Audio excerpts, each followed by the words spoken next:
मध्य प्रदेश का एक छोटा सा गांव चंद्रपुर। इस गांव का नाम सुनकर लोगों के चेहरे पर एक अनजाना सा डर उभर आता था। पिछले एक हफ्ते से यहाँ मूसलाधार बारिश हो रही थी, जिसने गांव के रास्तों को कीचड़ और पानी से भर दिया था। इस गांव की सबसे बड़ी समस्या थी बिजली की। शाम होते ही हर घर में सिर्फ लालटेन और मोमबत्तियों की टिमटिमाती रोशनी दिखाई देती थी। इसके बावजूद इस गांव के लोग बहुत मिलनसार और एक दूसरे के प्रति प्रेम भाव रखते थे। वे हर काम में एक दूसरे की मदद करते थे। उनका जीवन खेतों और उनकी मेहनत पर टिका था। जून का महीना अपने पूरे जोर पर था। बरसात का मौसम चालू हो चुका है। शाम का समय था और कुछ गांव वाले गोपाल की चाय की टपरी पर बैठे हुए थे। चाय की गर्माहट और दोस्तों की गपशप ने बारिश के ठंडे माहौल को खुशनुमा बना दिया था। सच कहूं यार, ये बारिश का मौसम ही कुछ और है। ऊपर से गोपाल की गर्मा गर्म चाय मिल जाए तो मज़ा दुगना हो जाता है। और जब दोस्त पास बैठे हों, बातें करते करते हंसी ठिठोली हो रही हो, तो लगता है जिंदगी का असली स्वाद यही है। बिल्कुल सही कहा सुधीर भाई। सच बोलूं तो दिल करता है कि आज की ये बरसाती रात यहीं गुजार दूं। बस हम सब बैठे रहें, बातें करते रहें और गोपाल की गर्म चाय के साथ इस ठंडी हवा का मजा लेते रहें। जिंदगी के ऐसे लम्हे रोज रोज कहाँ मिलते हैं। अरे भाई दिनेश, अगर पूरी रात चाय पीते रहे तो महीने की आधी तनख्वाह तो चाय वाले को दान में ही चली जाएगी। सब लोग जोर से हंसने लगे। उनकी हंसी के बीच आसमान में काले बादल और भी घने हो गए। तेज बिजली कड़कने लगी और बारिश की बूंदें मोटी हो गई। तभी दूर से रतन काका आते हुए दिखे, जो बारिश में पूरी तरह भीग चुके थे।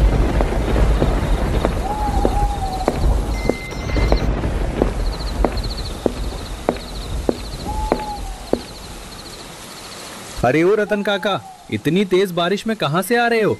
यहाँ आकर हमारे साथ बैठो, चाय पियो, नहीं तो इस बारिश में बीमार पड़ जाओगे। अरे बेटा, सब ठीक है। मैं तो शहर गया था एक ज़रूरी काम से, पर काम तो हुआ ही नहीं। और ऊपर से ये बारिश ने हाल और ख़राब कर दिए। रास्ते भर पानी ही पानी था, चलना भी मुश्किल हो गया था। हाँ रतन काका, इस बारिश से तो हम भी परेशान हैं। लेकिन इस बारिश में आपकी कहानियां सुनने में जो आनंद है वो और कहीं नहीं।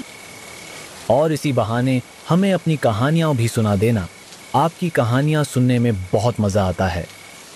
ठीक है, तुम लोग कहते हो तो रुक जाता हूँ, पर याद रखना, मैं जो किस्से सुनाता हूँ ना, वो महज कहानी नहीं, मेरे जीते जागते सच का हिस्सा है। ऐसा सच जिसे सुनकर रात को अकेले चलते वक्त तुम्हारी परछाई भी तुम्हें अजनबी लगेगी। काका, मान लिया सब सच है, अब तो आ जाओ। ठीक है, आज मैं तुम्हें एक ऐसी दास्तान सुनाने वाला हूँ जो कुछ समय पहले मेरी अपनी आंखों के सामने घटी थी।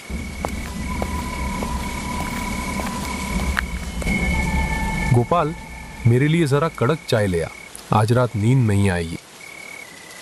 ये किस्सा उस दौर का है जब मैं करीब 30 बरस का जवान था। रात का समय था, घुप अंधेरी और डरावनी रात। आसमान फट रहा था, मूसलाधार बारिश हो रही थी और बिजली लगातार गरज रही थी। मैं अपने ऑफिस से लौट रहा था और सोचा कि रास्ते में अपने दोस्त अविनाश के घर भी चला जाऊं।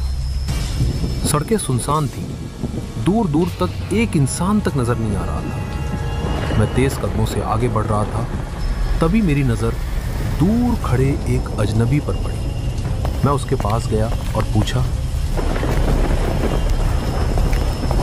भाई, इतनी बारिश में यहाँ क्यों खड़े हो? कहीं रास्ता भटक तो नहीं गए? नहीं भाई, रास्ता तो नहीं भटका, पर घर जाने की हिम्मत नहीं हो रही। आगे की सड़क पर पानी इतना भर गया है कि रास्ता बंद हो गया है और इस घने जंगल के रास्ते से अकेले जाने का सोचकर ही डर लग रहा है। वैसे तुम कहाँ जा रहे हो? मैं अपने दोस्त अविनाश के घर जा रहा हूँ। अरे अविनाश? हाँ, मैं उसके घर को जानता हूँ। वहाँ तक जाने के 2 रास्ते हैं, एक सीधा और दूसरा जो जंगल से होकर जाता है। सीधा रास्ता तो पानी में डूब चुका है, अब बस जंगल वाला रास्ता बचा है। वो थोड़ा लंबा जरूर है, लेकिन सीधा अविनाश के घर तक ले जाएगा। वैसे मुझे भी उसी तरफ जाना है। अगर हम दोनों साथ चलेंगे तो शायद इतना डर नहीं लगेगा। उसकी बातों में कुछ ऐसा था कि मैंने उसकी बात मान ली। हम दोनों जंगल के रास्ते पर चल पड़े।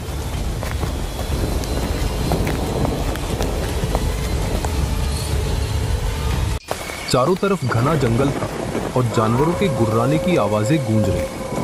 मुझे डर तो लग रहा था। तेज बारिश, जंगली जानवरों की आवाजें और एक अनजान व्यक्ति, सब कुछ बहुत ही अजीब लग रहा था, पर मैं कुछ कर नहीं सकता था।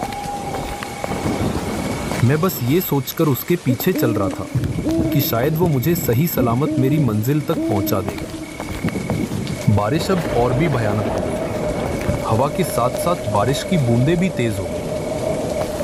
वो व्यक्ति अचानक रुक गया और मुझसे बोला, बारिश तो अब और तेज हो गई है। एक काम करते हैं, पास वाली पुरानी कुटिया में कुछ देर रुक जाते हैं। सुना है वहां अब कोई नहीं रहता। जब ये तूफानी बारिश थम जाएगी तब हम आगे निकलेंगे। मैंने फिर से उस व्यक्ति को हाँ में हाँ मिला दी और उसके साथ पास वाली कुटिया पर ही चला गया। फिर मैंने उस व्यक्ति से पूछा, तुम कहाँ से आ रहे हो? अरे ओ, मैं अभी दफ्तर से लौट कर आ रहा हूँ। उसकी बात सुनते ही मेरे मन में हल्का सा शक जागा। सारे दफ्तर तो शाम के 6 बजे तक बंद हो जाते हैं और अब तो रात के 9 बज चुके थे। इस वक्त भला कोई दफ्तर खुला कैसे हो सकता है? खैर, मैंने ज्यादा गौर नहीं किया और हम दोनों यूं ही बातें करने लगे। बारिश रुकने का नाम ही नहीं ले रही थी। आसमान लगातार गरज रहा था। अचानक एक बेहद तेज बिजली कड़की, जिसकी चमक ने अंधेरी सड़क को पल भर के लिए रोशन कर दिया। उसी वक्त बारिश थोड़ी थमी और सन्नाटा गहराने लगा। तभी दूर से किसी बच्चे के रोने की अजीब, सिहरन पैदा कर देने वाली आवाज सुनाई दी।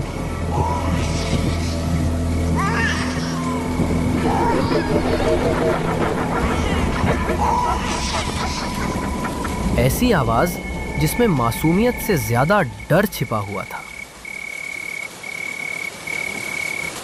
भाई साहब, आपने भी सुनी? ऐसा लग रहा है कोई बच्चा दूर कहीं जोर जोर से रो रहा है। हाँ, आवाज तो मेरे कानों में भी सुनाई थी, लेकिन इतनी तेज बारिश में सुनसान रास्ते पर कौन अपने बच्चे को ऐसे छोड़कर जाएगा? मुझे तो ये सब बहुत अजीब लग रहा है। देखो भाई, ये भी तो हो सकता है कि वो बच्चा वहां अकेला ना हो। शायद उसकी माँ भी वहीं कहीं अंधेरे में खड़ी हो। रास्ता ना मिलने की वजह से घबराकर वो रो रहा हो। इतनी भयानक रात में कोई बच्चा ऐसे रोए, ये बात मुझे खटक रही है। इसीलिए हमें वहां जाकर देखना चाहिए। हम दोनों कुछ देर तक बिल्कुल खामोश खड़े रहे, कान उस आवाज पर टिके हुए। कभी दूर से किसी बच्चे के सिसकने की आवाज आती, तो कभी किसी औरत की धीमी सिहरन पैदा कर देने वाली हंसी और अजीब सा गीत सुनाई देता। ठंडी हवा के हर झोंके के साथ वो आवाज और पास आती महसूस हो रही थी। मेरे रोंगटे खड़े हो चुके थे। डर ऐसा कि सांस तक लेने में हिचक हो रही थी। हमें एक बार चलकर देखना चाहिए, शायद वे मुसीबत में है। अगर कोई सच में मुसीबत में होता तो क्या वो ऐसे हंसता और गाता? देखो, मुझे कुछ भी ठीक नहीं लग रहा। यहाँ रहना सही नहीं है। हमें अब यहाँ से जाना चाहिए। चलिए ना, एक बार चलने में क्या जाता है? क्या पता वे सच में मुसीबत में हों। हम दोनों धीरे धीरे उस रहस्यमयी आवाज की ओर बढ़ने लगे। वो हमें घने अंधेरे जंगल की तरफ खींचती चली। बारिश की छोटी छोटी बूंदें सुई की तरह हमारी त्वचा में चुभ रही थी और ठंडी गीली हवा हर कदम के साथ डर बढ़ा रही थी। देखो, आवाज इधर से आ रही है। जल्दी चलो।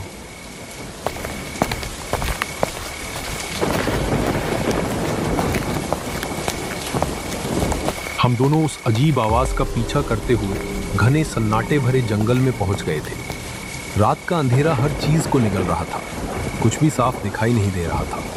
तभी अचानक आसमान में एक तेज बिजली कड़की और उसकी झिलमिलाती रोशनी में हमने दूर से लगभग एक औरत की परछाई झलकते देखा। ये नजारा देखकर मेरी रूह तक कांप उठी और दिल की धड़कन तेज हो गई। भाई, हमें अभी यहीं से निकलना होगा।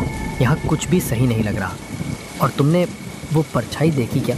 मुझे तो अब भी उसकी झलक याद आते ही रोंगटे खड़े हो जाते हैं। कौन सी परछाई? मुझे तो कुछ नहीं दिखा। हमें जल्दी आगे बढ़ना चाहिए।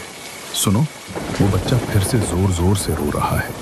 उसकी आवाज अब और पास लग रही है। शायद वो सच में बड़ी मुसीबत में है। चलो, देर मत करो। अब मुझे उस अजनबी पर भरोसा करना मुश्किल लगने लगा था। वो जैसे मुझे जबरदस्ती आगे बढ़ने पर मजबूर कर रहा था। तभी अचानक पीछे एक जोरदार धमाका हुआ। एक विशाल पीपल का पेड़ तेजी से हमारे आगे गिर पड़ा। मेरी रूह कांप उठी और दिल की धड़कन तेज हो गई। लेकिन वही व्यक्ति बिल्कुल शांत और बिना किसी डर के पेड़ के ऊपर से छलांग लगाकर आगे बढ़ गया, मानो उसे ये सब सामान्य ही लग रहा हो। अरे आओ ना भाई, वहीं खड़े खड़े क्या देख रहे हो? जल्दी से इस पेड़ को पार करके यहाँ आ जाओ। यहाँ कुछ नहीं है।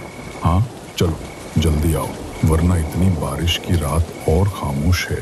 कोई नहीं जाने वाला कि तुम कहाँ हो। मैं अपने कदम धीरे धीरे आगे बढ़ा रहा था, हर आवाज पर अपनी सांसें रोककर।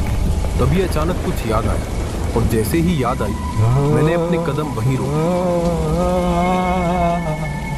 मेरा शक अब यकीन में बदल चुका था। मैं भागना चाहता था पर मेरे पैर जमी हो गए जैसे, क्योंकि वो व्यक्ति सीधे मेरे सामने खड़ा था और उसकी आंखें मुझे घूर रही थी। कुछ ही देर बाद आसमान में फिर से तेज बिजली कड़की और उसी झिलमिलाती रोशनी में वो व्यक्ति अपने असली रूप में प्रकट हो गया।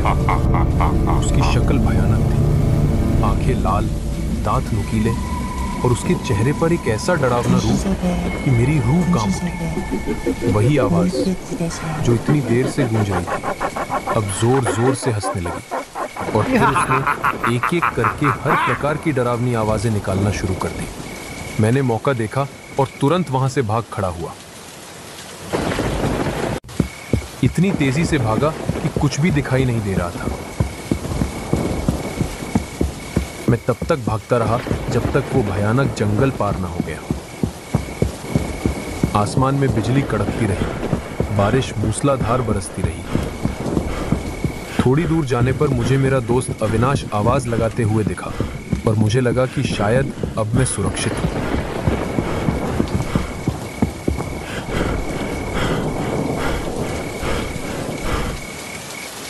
अरे रतन, मेरे घर का रास्ता भूल गए थे क्या? कहाँ गए थे? इतनी देर हो गई। मैंने सोचा कहीं रास्ते में फंस गए होंगे, इसीलिए तुम्हें ढूंढने आ गया।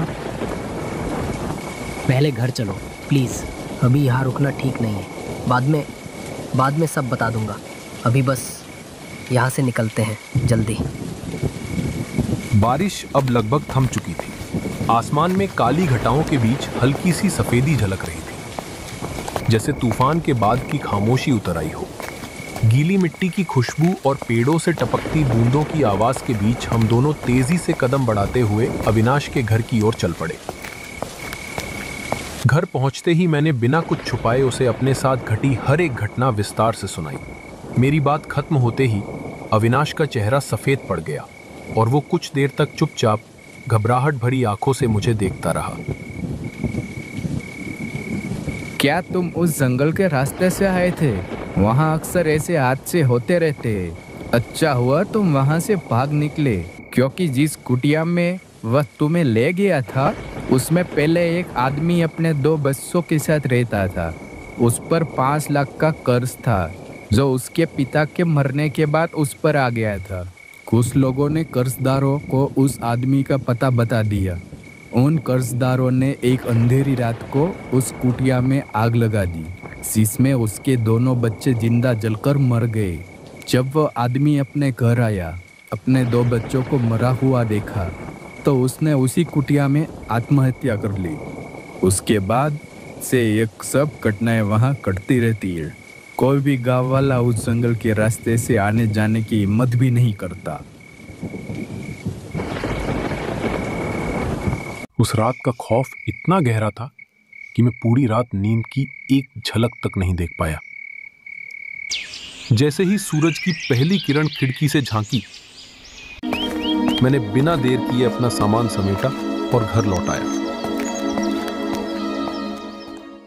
तब से मैंने कसम खा ली, उस जंगल का रास्ता दोबारा कभी नहीं चुनूंगा।